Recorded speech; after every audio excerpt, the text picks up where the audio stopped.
자, 이번 동영상에서는 이렇게 질문을 해주셔서 거기에 대한 답을 좀 드리려고 하는데, 근데 이제 종목에 관련된 질문이었어요. 근데 조금, 좀, 여러분들에게 좀 미안한 말은 뭐냐면은, 일단은 우리 관련법에서, 증권 관련법에서 상거래 목적으로 1대1 상담은 불법이에요.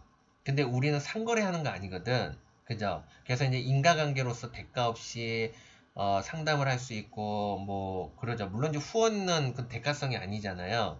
그죠? 그런 거는 괜찮겠지만은, 상업용 목적은 일단 불법인데, 상업용 목적이 아니더라도 제 원칙은 1대1 상담을 안 하는 겁니다.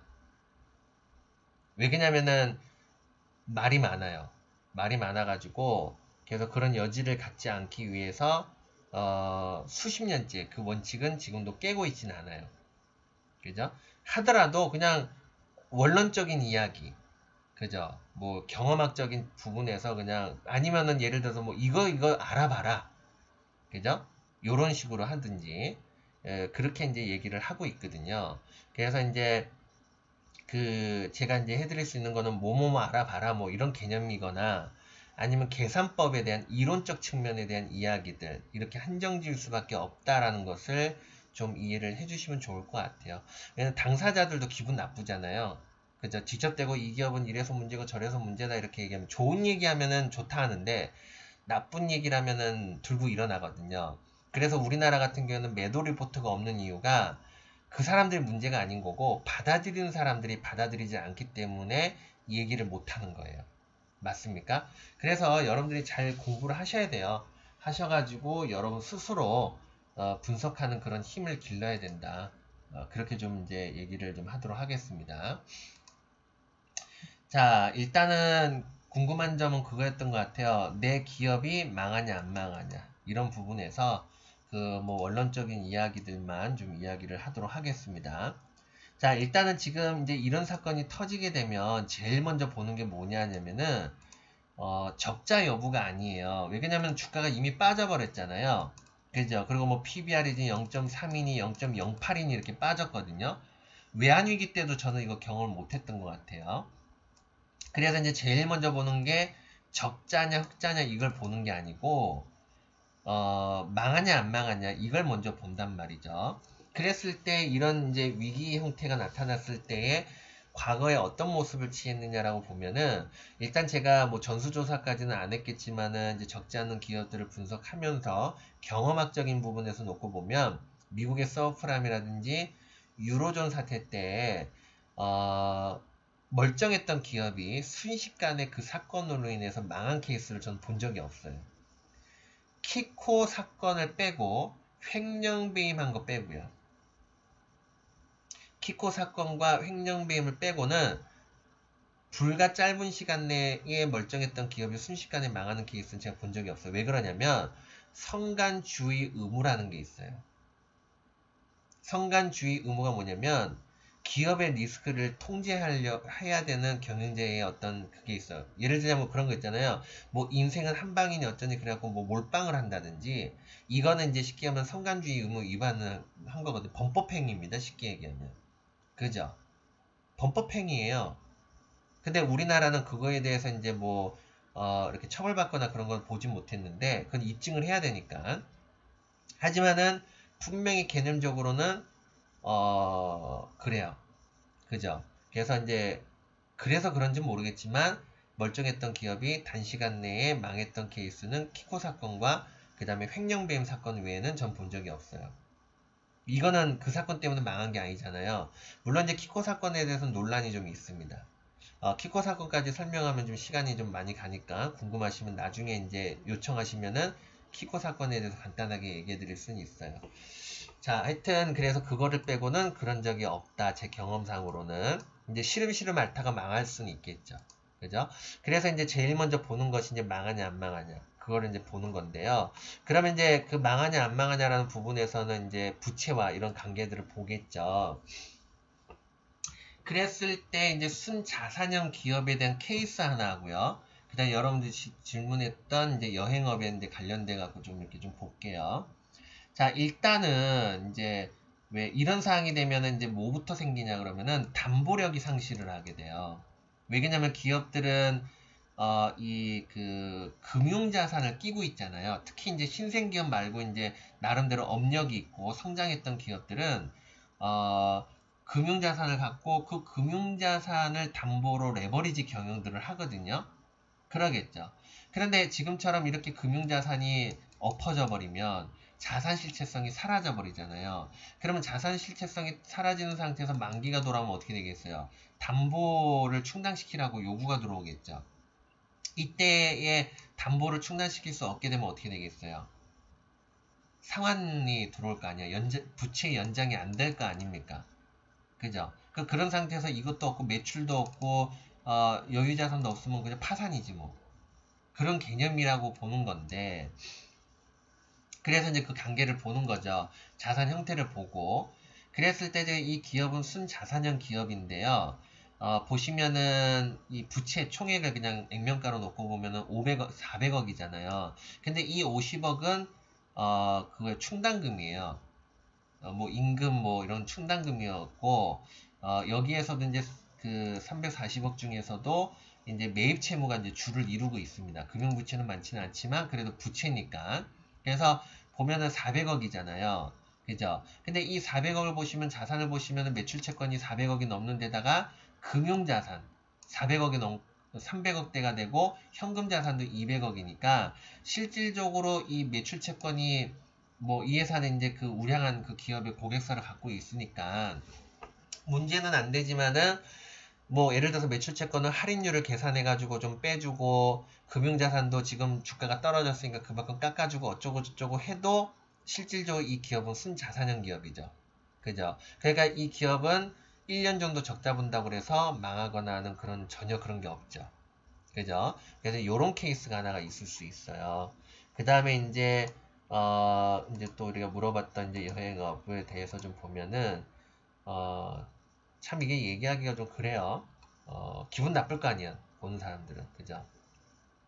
그런 건데, 일단 그냥 개념만 좀 설명을 할게요. 일단 보시면은 이제 부채하고 유동자산하고 1대1이고, 그리고 이제 자산 내용을 보시면은 뭐 이제 유동금융자산도 있고, 매출채권도 있고, 그 다음에 이제 현금 자산도 있고 뭐 이래요. 그죠? 근데 이제 이렇게 봐야 돼요. 만약에 이제 이 은행들이 너 돈 내놔. 너 지금 세상이 어지러워갖고 돈 못 빌려주겠어. 이랬다고 그러면 솔직히 얘기해서 멀쩡한 기업들은 없겠죠. 그죠? 순자산형 기업을 제외하고는 적지 않은 기업들이 문제가 될 텐데, 현재, 이 사건이 1년만 버티면 된다고 한다면, 그리고 이게 사양화 산업이 아닐 거 아니야. 그죠? 그러면 이제, 그 기업의 어떤 기술력과 이런 어떤 전반적인 것들, 브랜드 가치나 이런 거를 보고 이제 돈을 빌려주는 건데, 그죠? 그러면은 돈을 회수하겠느냐. 그리고 지금 은행들이 이 상황에서 돈 회수해봐야 은행도 좋을 거 없거든. 그죠? 그래서 현재 제가 알기로는 은행업들이 만기를 연장해주고 있는 걸로 알고 있어요. 뭐, 이 사건이 10년, 20년 간다 그러면 일단 돈부터 빼고 봐야 되는데, 그런 거 아니잖아요. 그죠? 그리고 고객인데, 명색이. 그래서, 연장을 하니까, 그거에 따르는, 채무 상환에 따르는 위기 요소보다는 이자만 어떻게 좀 계산을 쳐야 될 것 같아요. 그죠? 그리고 이제 이 기업은 유상증자 한다고 그러니까, 그래서 제가 봤을 때는 뭐 망한다, 그거는 이제 얘기할 수 없는 거죠. 근데 숫자상으로는 이리저리 해석하면은 엮을 수 있는데 그 엮을 수 있는 기업은 뭐 한두 개는 아니겠죠. 그죠? 현실적으로 보면은 뭐 망한다, 뭐 당장 망한다 이렇게 얘기하기에는 억지일 수 있겠죠. 그거는 이제 상황이나 이런 걸 보고 판단해야 되는 문제고 현재 우리가 이제 객관적으로 판단할 때는 그런 개념은 아니겠죠. 그런데 이제 어떤 개념이냐 그러면은 적자 개념이죠. 근데 이미 지금 적자는 이제 4분기에 그 적자가 발생이 됐어요. 그래서 2019년도는 적자로 마무리된 걸로 알고 있거든요. 그죠? 근데 이제 적자 한다 그래도 이제 뭐 기업 가치가 얼마냐 적자냐 이제 이 개념이지. 그죠? 근데 지금 상황에서 매출액이 0이 되느냐라는 부분에 대해서도 그것도 명확하지가 않아요.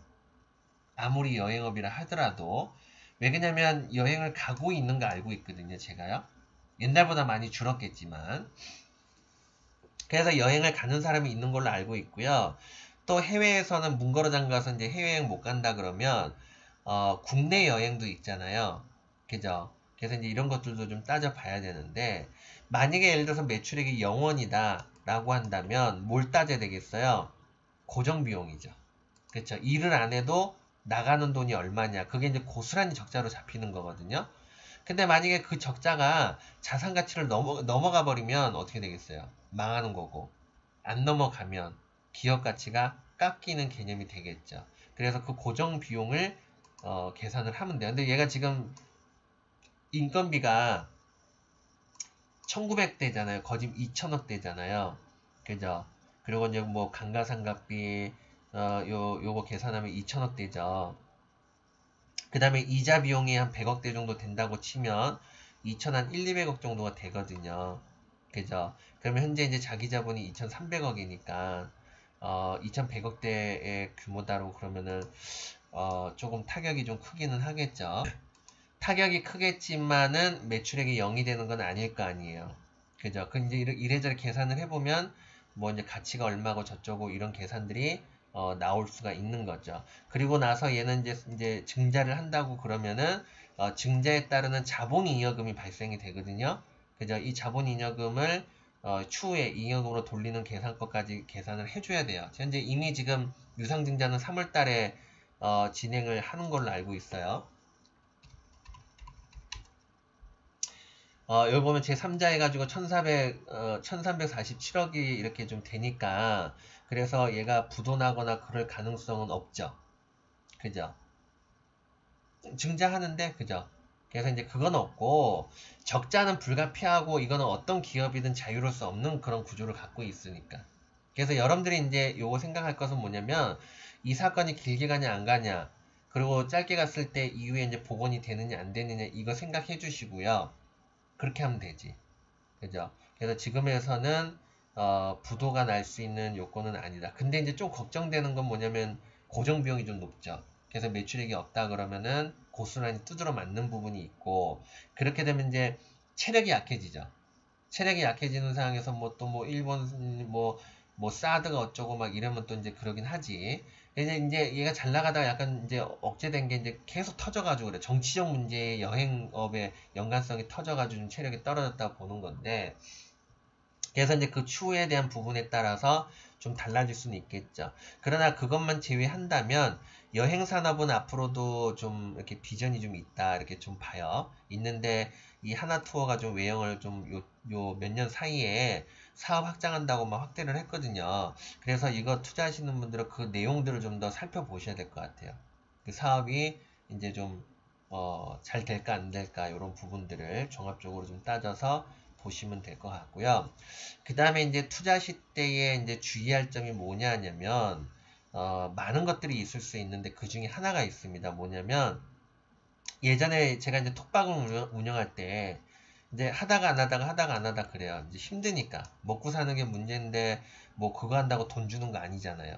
그죠? 그러니까 제가 여유 있을 때 좀 하고, 없으면 이제 안 해야 되는 게 이제 제 권한인데, 해놓고서는 이제 안 해버리면 또 기분 나쁘잖아. 특히 요즘 같은 때. 그래서 이제 좋아질 때 손을 떼든가 어쩌든가 뭐 하긴 하는데, 하여튼, 그래서 이제 그때 당시에 이제 했을 때에 그때 한 2, 30명 정도가 있었어요. 2, 30명 정도가 있었는데, 그때 당시 이제 어떤 투자자분이 PBR 한 10배수 되는 이제 신수종 기업을 가지고 이 기업은 앞으로 엄청나게 대박을 칠 것이다. 특히 지금은 적자지만은 양산이 들어가지고 이 회사는 흑자가 날 것이고 그러면 주가가 엄청 오를 거다 그래서 제가 그때 당시에 이 회사는 주가가 아주 작살이 나버릴 것이다. 그런 얘기를 한 적이 있어요. 그때 많은 분들이 봤으니까. 근데 대부분 기분 나빠하지. 지금은 이제 그런 얘기 안 하려고 그래요. 설마 제 상식으로도 그런 일이 벌어져도 그냥 눈 감고 그냥 가만히 있어야 돼. 그게 모두를 위한 거예요. 그죠? 그래. 그냥 무조건 기분 나쁘대. 그래갖고 그때 이제 좀 티격태격한 적이 있었는데, 그런데 그 기업은 실질적으로 망했어요. 왜 그랬냐면, 잘 들으세요. 반드시 주의해야 될 부분들이 있어. 예를 들어서 신수종 기업이 개발을 하는데요. 이때의 적자를 보잖아요. 그죠? 그러면 이 개발이 완성될 때까지는 계속 적자예요. 그러면 부채가 올라가든지 아니면 증자를 해서 자본금이 올라가야 돼요. 그러겠죠. 그리고 나서 이 기술이 개발이 돼서 양산이 들어가는데 양산이 들어갔는데 흑자가 안 나면 정말 골치 아픈 사태가 벌어지는 거고요. 설령 흑자가 난다 하더라도 예를 들어 가지고 PBR이 10배 쓰는데 이 영업이익은 뭐 현재 자산의 막 5%, 10%밖에 안 돼. 그러면 이 10배수를 채우려면 몇십 년, 몇백 년이 걸려요. 복리로 따져도. 그래야 안 그래요? 그럼 주가 폭락하는 겁니다. 그런데 이런 상태에서 업황주기가 걸려요. 자, 이게 매출액이 올라가려면은 어떻게 되겠어요? 공장 짓고 매출이 올라가면 올라갈수록 공장 지어야 되고 그 다음에 장비 들여야 되고 사람 뽑아야 되고 그죠? 그럼 또 빚을 빌리고 또 투자를 해야 돼. 그런데 이런 상태에서 업황주기에 걸렸고 적자 걸려버리면 결손금이 생기죠. 그죠? 이때 잘못 걸리면 자본 잠식으로 빠져버린단 말이에요. 그러면 어떻게 돼? 골로 가는 거예요. 그러면 그동안의 주가는 뭡니까? 제로섬 게임 한 거란 말이야. 아시겠죠? 상장사들이 신규 상장하고 나서 주가가 장기적으로 빠지는 이유가 뭐예요? 지금 현재 수천여 개의 기업이 있는데 최초에 상장할 때부터 지금까지 한번 봐보세요. 처음에 상장할 땐 주가가 막 오른단 말이야.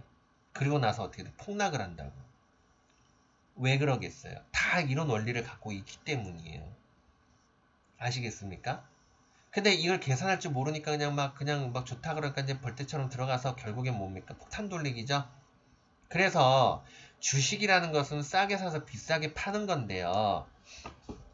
예를 들어가지고 PBR 1.0이에요.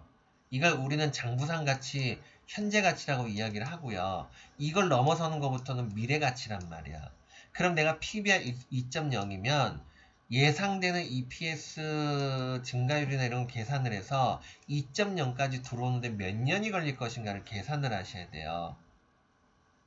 그래서 이게 내가 감당할 수 있느냐. 난 뭐 5년도 기다릴 수 있어. 그러면은 사는 거고 나는 10년도 기다릴 수 있어. 그러니까 10년 뒤에 내 평단가가 오는 거지.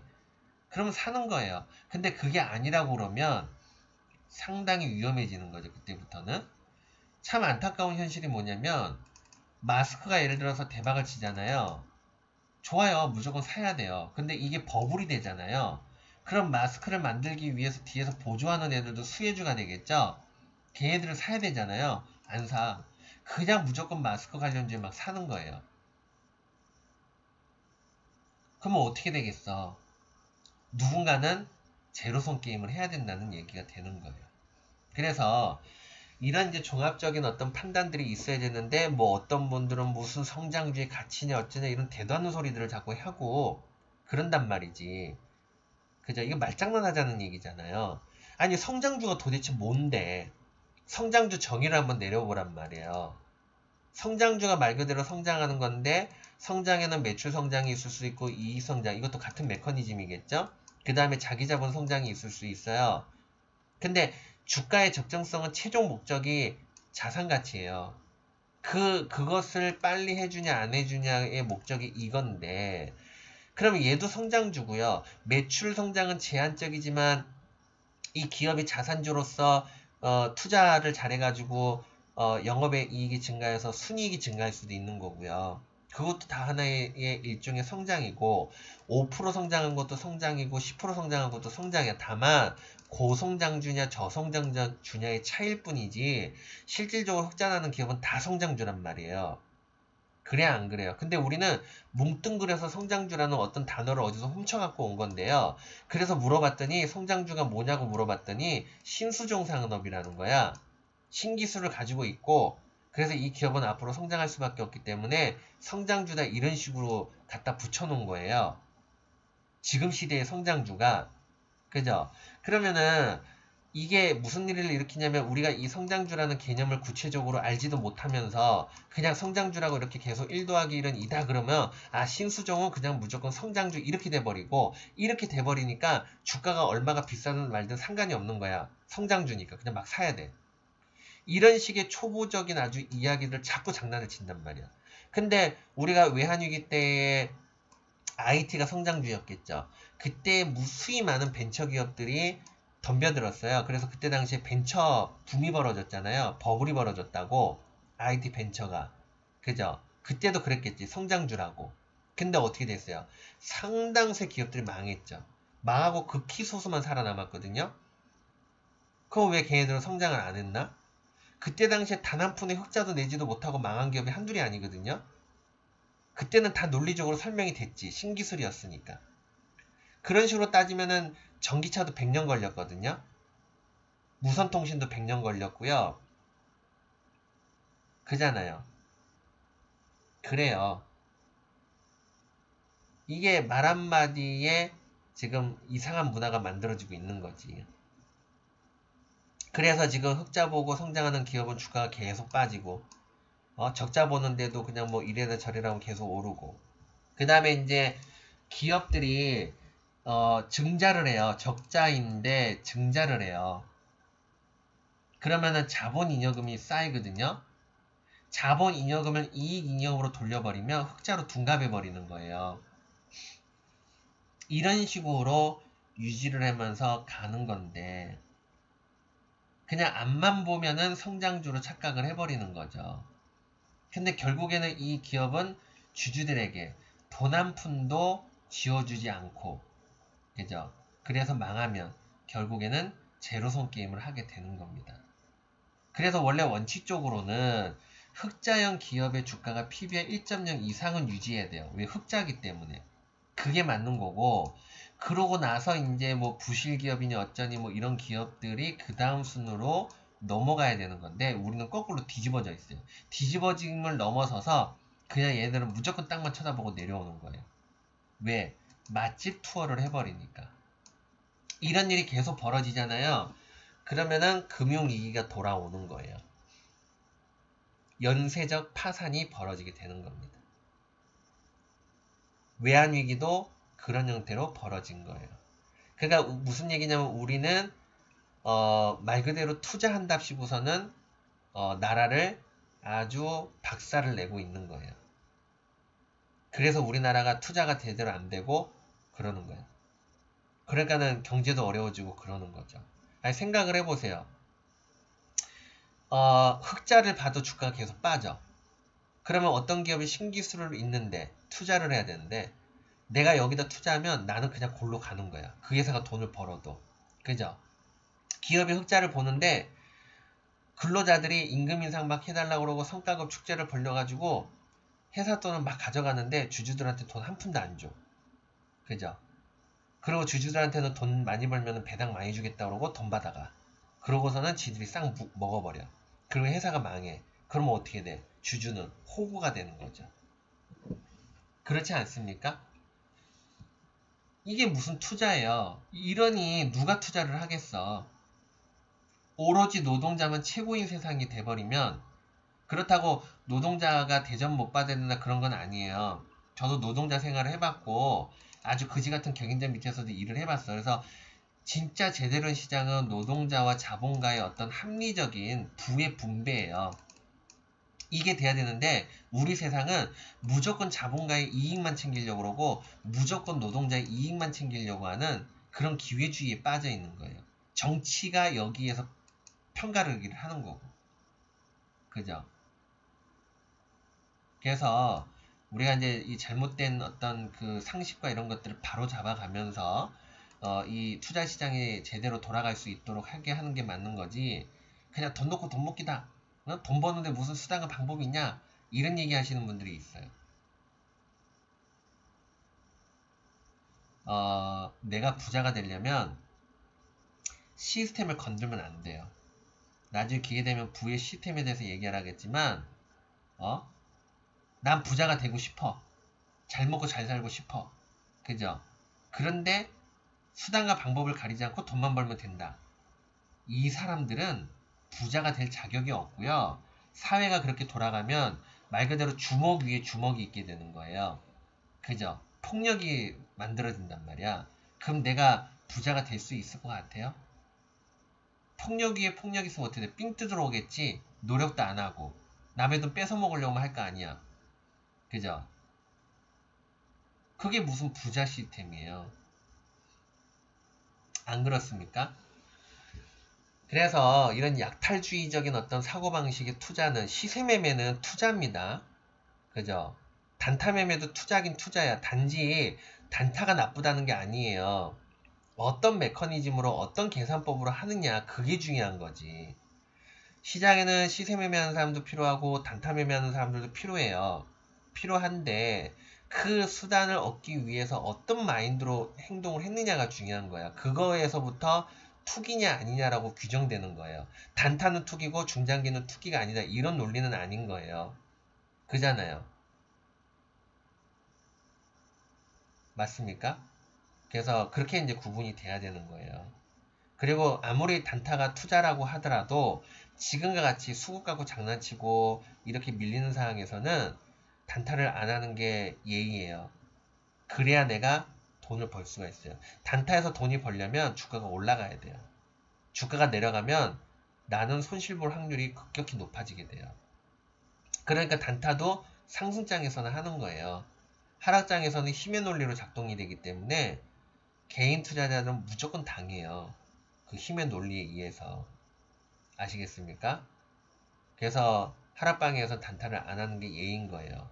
투자자들이 매집해줄 때까지 기다렸다가 바닥이 튼튼해지면 그때 가서 들어가도 된단 말이에요. 그럼 나는 이기는 게임을 할 수가 있거든요. 근데 확률도 작은데 거기 먹겠다고 기어들었다 계속 손절만 치고 그러면 어떻게 되겠어요? 지금 보세요. 신용장고, 지난 미중 무역전쟁 때에도 신용장고 때문에 증시가 박살났잖아요. 그죠? 물량으로 갖다 때려버렸잖아요. 이번에는 어떻게 됐어요? 엄청난 규모의 신용장고가 단시간에 왕창 쏟아지니까 주가가 확 갖다 밀려버리잖아요. 그죠? 그런데 이 신용장고는 이마박에다 써놓고 가는 거잖아요. 다 공개되잖아요. 그죠? 언제 얼마를 샀다. 이게 다 나오는데. 이렇게 어려운 상황에 신용이 저렇게 깔려있으면 물량을 받아줄 것 같아요? 오히려 그거를 이용해서 더 괴롭히지? 그잖아요. 그것도 상식이에요. 근데도 그냥 이 상황에서 신용을 계속 밀어넣는 사람들이 있어요. 그 심보는 나만 일단 돈 벌면 된다라는 심보가 있기 때문에 그게 가능해지는 건데, 그런 이 원칙, 그죠? 메커니즘이 상실된 상태에서 주가의 변동만을 보고 내가 나는 돈 벌 수 있을 거라고 생각해서 내 욕심만 차리게 되면 다 그 생각할 거 아닙니까? 그러면 어떻게 되겠어요? 엉망진창이 되는 거지. 안 그래요? 그럼 자기가 거기서 이길 수 있나? 절대 못 이겨요. 아무리 실력이 좋은 사람도 못 이깁니다. 그 타워 게임에서는. 오래 해보면 그걸 느끼게 될 거예요. 오래 했는데도 모르면 그거는 이제 문제가 있는 거죠. 그래서 아니 그렇게 했으면 단타 쳐가지고 돈 번 사람이 누가 있는데요. 순간은 벌 수 있겠지. 장기전으로 가면 결국은 개털된단 말이에요. 그게 도박의 특성인 거고요.